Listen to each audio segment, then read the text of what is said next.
Tonight, Saskatchewan's government is more than quadrupling its financial incentive to get more doctors into rural and northern communities. Also, the City of Regina's Executive Committee approves a last-minute change to make the new Wascana pool water slides wheelchair accessible. Plus, a groundbreaking surgery at a Montreal hospital has helped a woman regain the use of her hands after a spinal cord injury. This is CBC Saskatchewan News.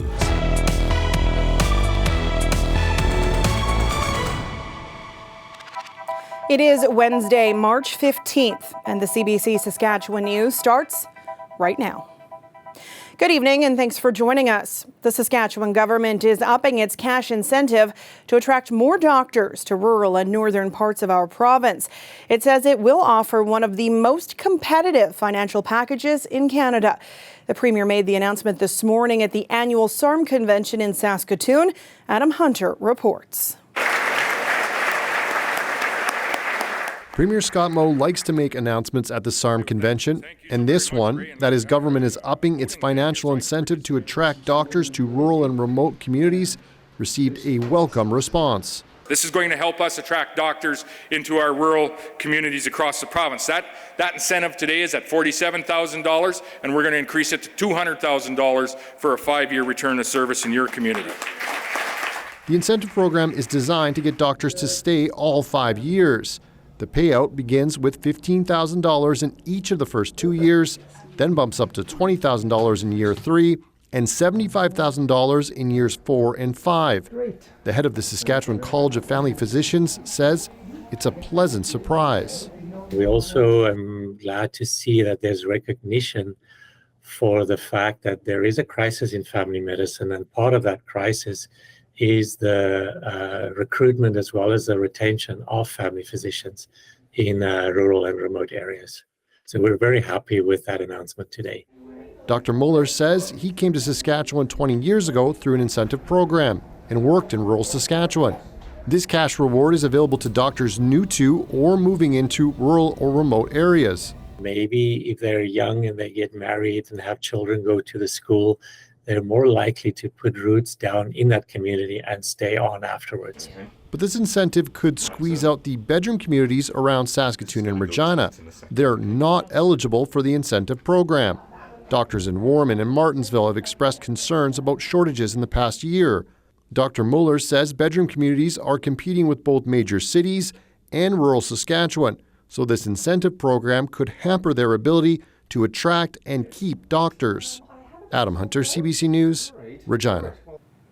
The official opposition says a retired nurse from Saskatoon had to wait 2 hours to get medical treatment. This after she called 911 for a possible heart attack. Sharon Charté says she thought she was going to die alone on her floor. I unlocked my front door so the ambulance could come in.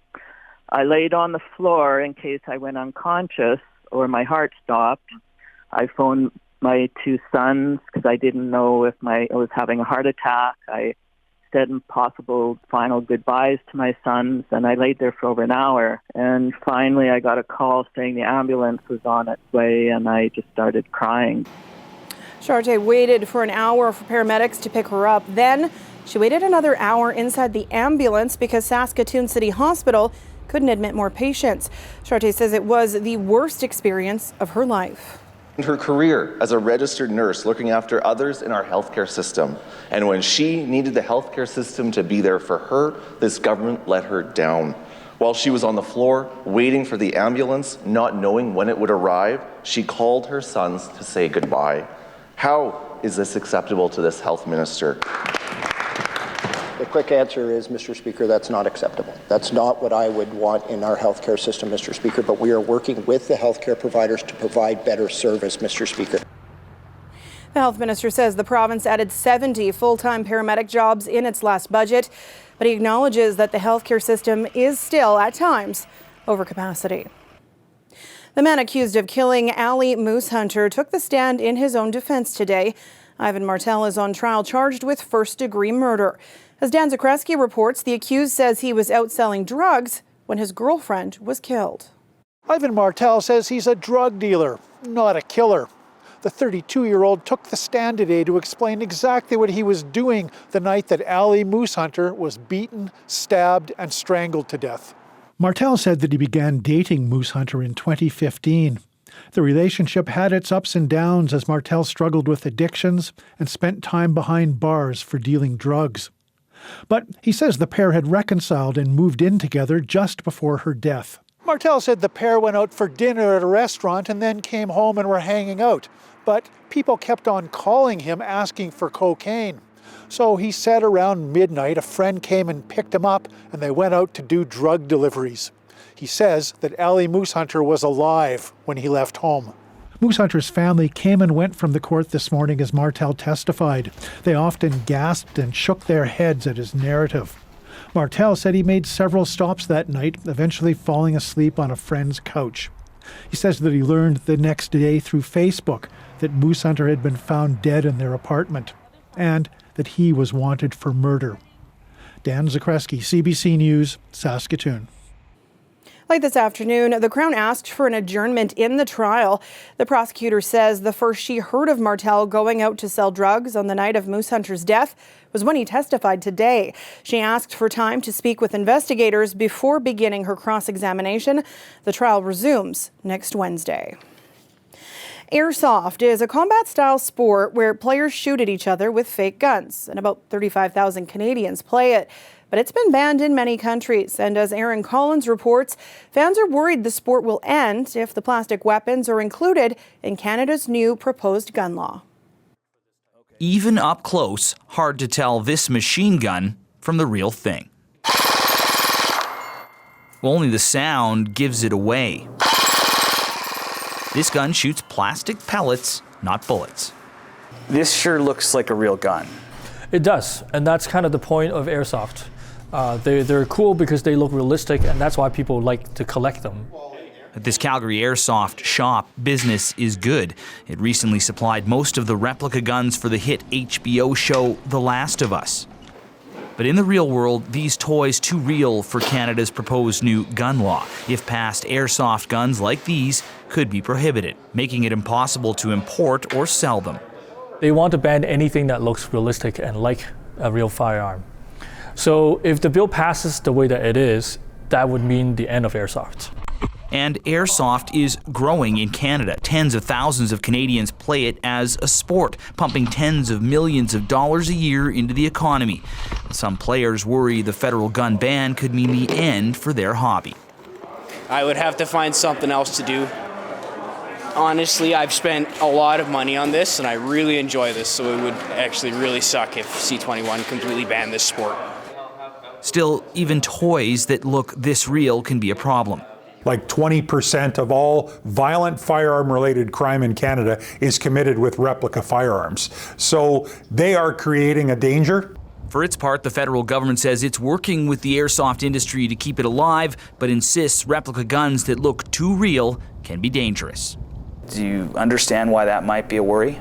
Yes, absolutely. And that's why we advise everybody that are dealing with these airsoft guns to treat them like a real firearm. But when it comes to the law, fans of airsoft say they don't want their fake firearms treated like the real thing. Aaron Collins, CBC News, Calgary. Construction of the new Wascana pool in Regina is well underway. Now Regina's executive committee is pushing for a last-minute change. As Alexander Kwan reports, it would make the water slides accessible to everyone. Sarah Turnbull is willing to do whatever is necessary for her daughter's well-being. 4-year-old Blake is a paraplegic, and on Wednesday, Sarah went to Regina's executive committee to advocate for her. The request? Make sure the water slides at the new Wascana pool are wheelchair accessible. I am a mother to an amazing 4-year-old who is a paraplegic and wheelchair user, and the only thing prohibiting her from participating in water slides is the stairs themselves.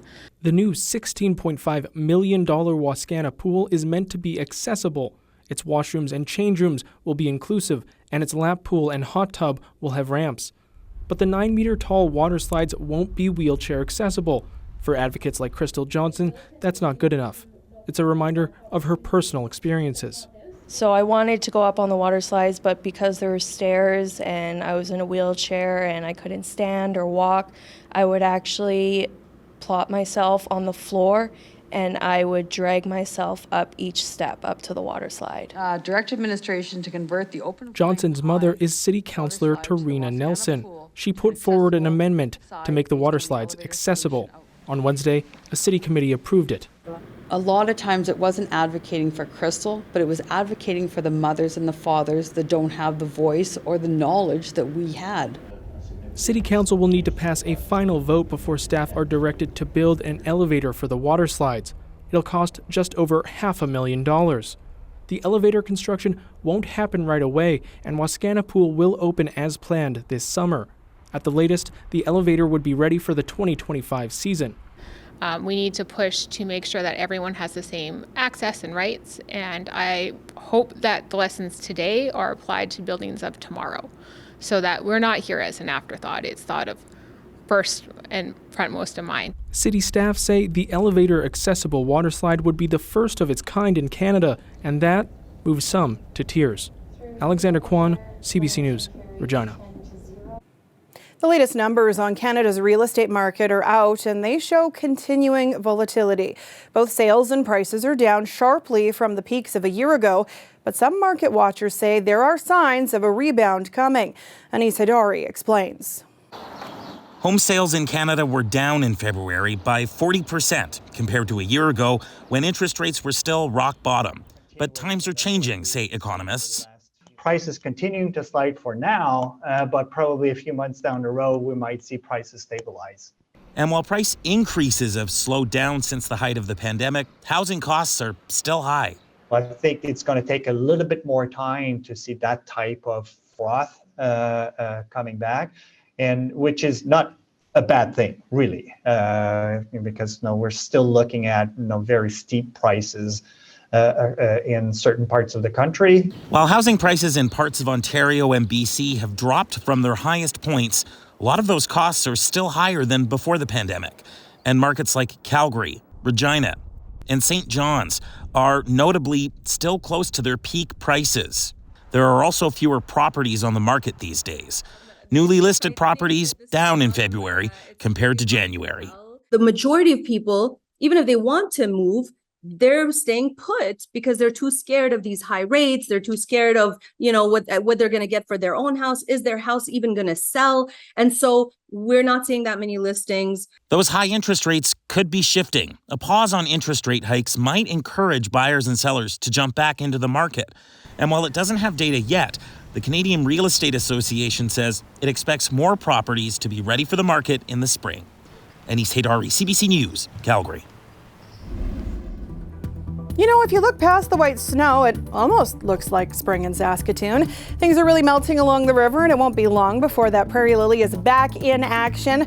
We're really counting down the days to the first day of spring on Monday, and the temperatures will start to get there soon, too. Ethan will explain after the break. Stay with us.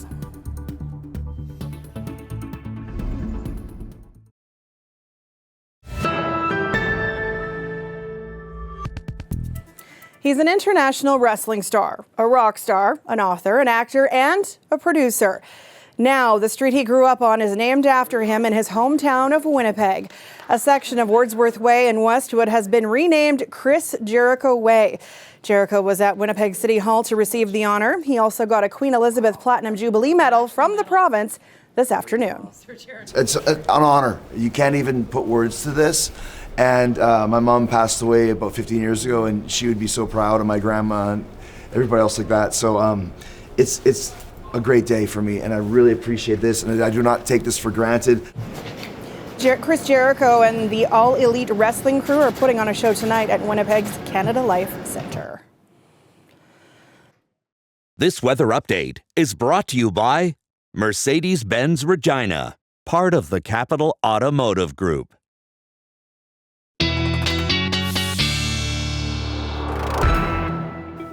And our weather specialist, Ethan Williams, joins me now. Just goes to show you all anybody wants to do is make their parents proud. There you go. Well, I'm not going to make them proud with this forecast because there's a few bumps before we get to the nicer weather, unfortunately. We have a little bit of snow in southern Saskatchewan to deal with, but thankfully the bulk of it is to the south of us in the States. This is part of that whole messy system that's going to be impacting portions of eastern Canada a little bit later this week. Thankfully, mostly staying out of our hair, but the southern portion of the province could see a little bit more snow tonight. You've seen a little bit through this afternoon, but I think that should move out pretty quickly, and we'll get some clearing conditions heading through the afternoon in the north tomorrow. South and central, I think kind of a day like we had today once again tomorrow, where we see mostly cloudy skies, maybe some flurries moving through an area from Saskatoon down through Regina and the southeast, but really not much accumulation from that. And then that all gets blown out as we head into Friday afternoon when high pressure really takes hold. That'll be cooling temperatures down as well quite a bit through the day.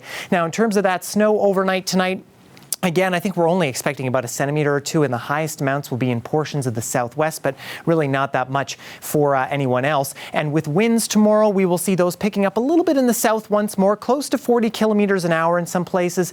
And then as we head into Friday, our friends in Manitoba are really going to see quite a windy day. Southeastern Saskatchewan will pick up on that just a little bit with the high pressure again moving in. We're going to be seeing mostly calm conditions through central Saskatchewan.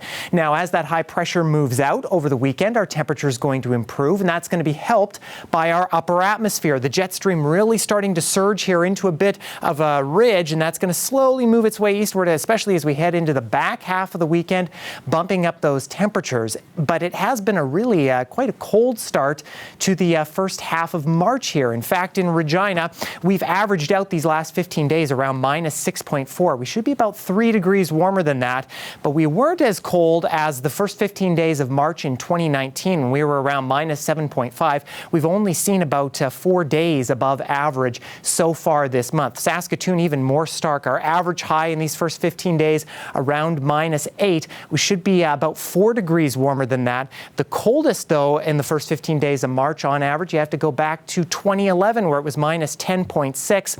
Only 2 days above average so far this month. And in Saskatoon, we actually have not seen a day above freezing so far.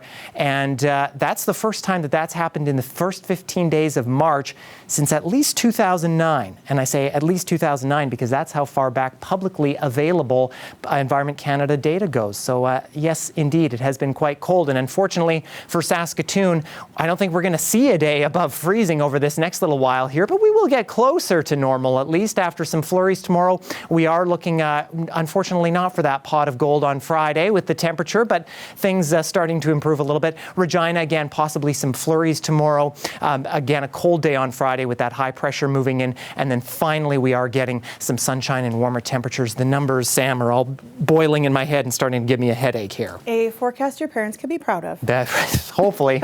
Thanks, Ethan. You bet. NASA has unveiled the spacesuit it plans to use for its next mission to the moon in late 2025. The suits will be sleeker, designed for greater mobility, and a new helmet improves visibility. It'll provide more protection from the moon's harsh environments and extreme temperatures. The final version will be white and made of Mylar and Kevlar. We'll be back after the break.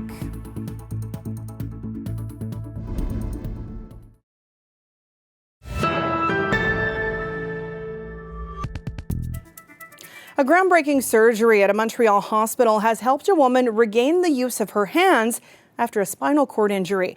She became a quadriplegic after breaking her neck 2 years ago. Allison Northcott has more. Right now I'm going to cut an apple. It's a task Jeanne Carrière thought she would never be able to do again on her own. Ready for some magic? Simply cutting an apple is a milestone. How do you feel for yourself when you can see yourself doing this now? Oh, it's touching. 27-year-old Carrière is quadriplegic. She lost the use of her lower body and hands after breaking her neck in 2021. It's a miracle that I'm alive. I'm paralyzed under the neck to the toes. Look at that. But in recent months, Carrière has regained some independence after a life-changing surgery to bring back some of what she'd lost. As Carrière went into the operating room at Montreal's Maisonneuve-Rosemont Hospital last summer, our colleagues at Radio-Canada's science program Découverte followed along to capture it on camera. Here, 2 surgeons, one for each of Carrière's arms, perform a fine and minute surgery called a nerve transfer. What we are doing is basically using these functional pathways, these nerves that are still working in the upper extremity, and transferring them to muscles that have no more electricity. The delicate portion we do under the microscope, where we will connect one nerve to the other nerve, and that's done with very fine sutures, finer than a person's hair. You're kind of going around the broken area to a new area. Exactly. So we're basically bypassing the zone of injury by getting those nerves from above the level of the lesion to those nerves below the level of the lesion. Carrière's surgery takes 9 hours. Then it takes months for the nerve fibers to grow into the muscle and for Carrière's body to adjust. The first time that I saw my finger move, the feeling was like to see a child do his first step. It was the first step into my new life. It's a world of difference. It's now been more than 7 months since her surgery. Now it's unbelievable what my hands can do. I can eat by myself in the more cleaner way. I can brush my teeth, I can cook. This is what I have so far. Nerve transfers have become more common in recent years, says Dr. Ming Chan. But performing them on patients who are quadriplegic is newer, so there's a lot to learn. I think at the moment it really is too early to say with certainty that you'll work on every patient that we operate on. Hopefully, in the next few years, you will get more definitive answers on how this is working out. The Montreal surgeons who operated on Carrière have now done more than a dozen similar procedures. We're completely determined and convinced that this is a life-changing surgery for them, and then knowing it allows them more independence, and not just for the short term, but for the rest of their life. Carrière is thankful for that. And it was very touching that everybody was working for my future. One of the most positive changes, she said, is being able to work again, writing a screenplay. She's grateful about how far she's come in her rehabilitation. It's all the little things that I wasn't able to do. Now that I can do it, it's like all my world has changed. Carrière is hoping for even more improvements in the months to come. Alison Northcott, CBC News, La Chute, Quebec.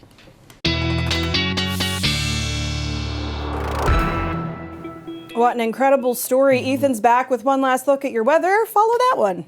No kidding. Tough act to follow. Amazing. For sure. But in Regina tomorrow morning, we're looking for a chilly start to the day, -17. Not much of a wind chill to contend with, though. Nice light winds out of the west. And as we head to the afternoon, though, things clouding over. There is a chance that we could see some flurries heading to around -9, so cracking those double digits. In Saskatoon, a pretty much identical forecast, starting around -16 with some sun and cloud. West gusts should remain fairly light, and then heading toward the afternoon flurries for you as well. We'll get close to cracking the double digits there. Now, take a moment of zen with this river otter in Anglin Lake, captured by CJ. And don't worry, they have 2 layers of fur, a waterproof layer and an insulated layer to keep them warm. So that's why he is looking so zen in this very cold water, Sam. I just want to be his friend. I know, so nice. Just pet him like that. So cute. Thanks, Ethan. You bet. And that is it for us tonight. For News Anytime, head to cbc.ca/sask or /Saskatoon, or you can subscribe to CBC Saskatchewan's YouTube channel. Glenn Reed is back with more tonight at 11. Thanks for watching, and have a great night.